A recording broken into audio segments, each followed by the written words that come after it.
Have you ever walked through a place and wondered what was there before? Not 100 years ago, not 1,000 years ago, but right beneath your feet. What if I told you that one of the most famous parks in the world was once home to a thriving community of African American landowners, churches, schools, and families?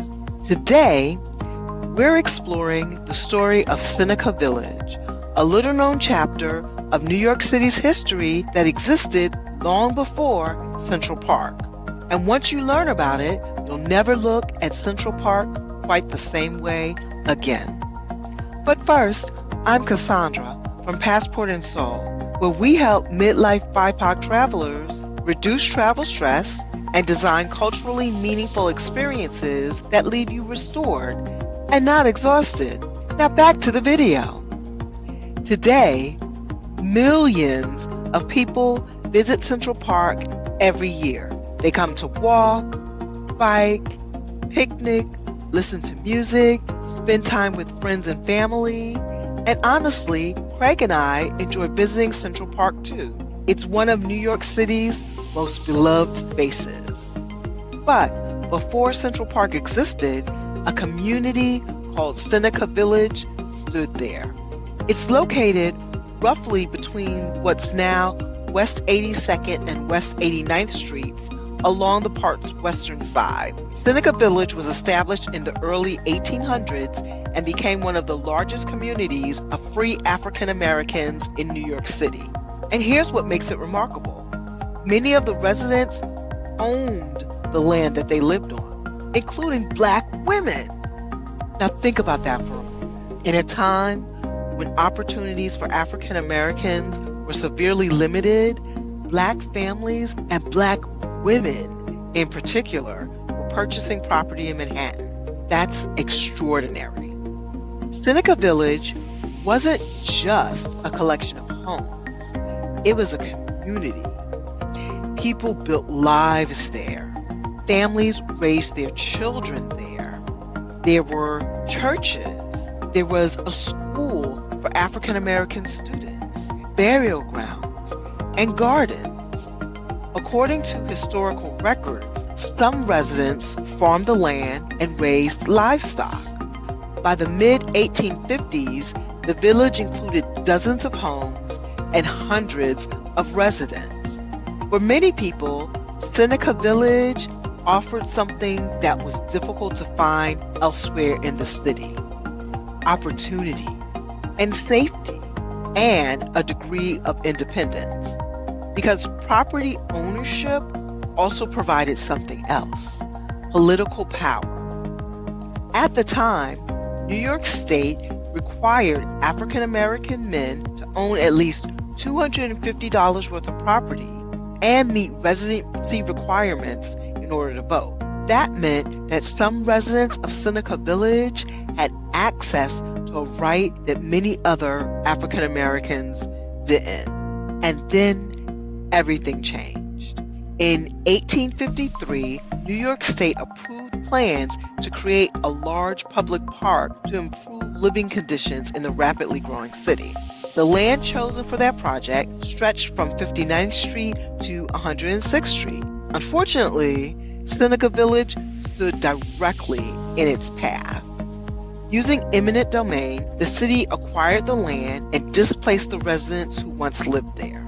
Eventually, construction began on what would become Central Park, the first major landscape public park in the United States. So let me ask you something. If you discovered that your neighborhood, your family home, or your community was being replaced by a project that would benefit future generations but required you to leave, how would you feel? Would you see it as progress, or would you see it as a loss? Or maybe a little bit of both? We'd love to hear your thoughts in the comments. Now today, when you visit this part of Central Park, there are signs and exhibits that tell the story of Seneca Village. And one thing that surprised us was just how large this community was. Walking through this area gave us a completely different perspective on the park. One of the most fascinating moments was realizing that a pathway that we were walking on follows what was once one of the original routes into the village. So you're literally walking on history.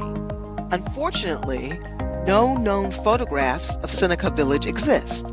Historians, archaeologists, and researchers have worked together to reconstruct what life might have looked like using census records, maps, letters, artifacts, and excavation findings.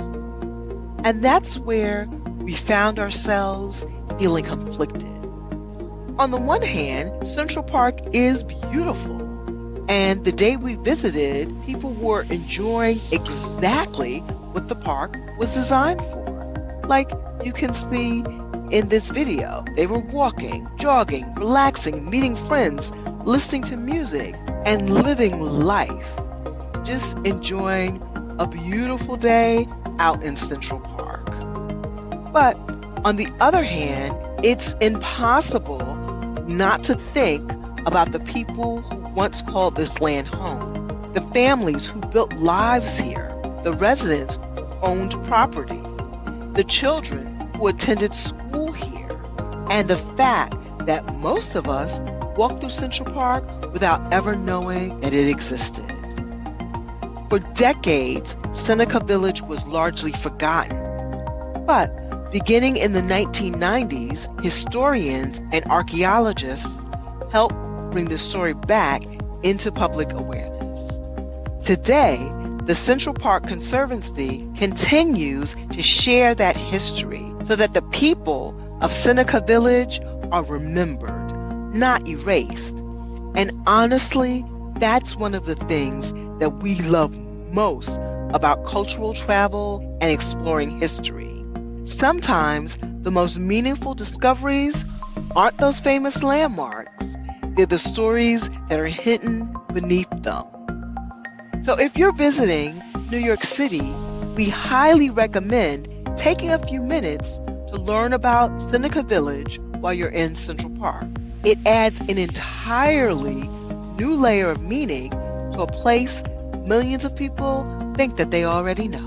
And if you enjoyed this video, subscribe to Passport and Soul for more stories about hidden history, cultural connection, and meaningful travel experiences. Until next time, travel slow, travel well, and travel with a soul.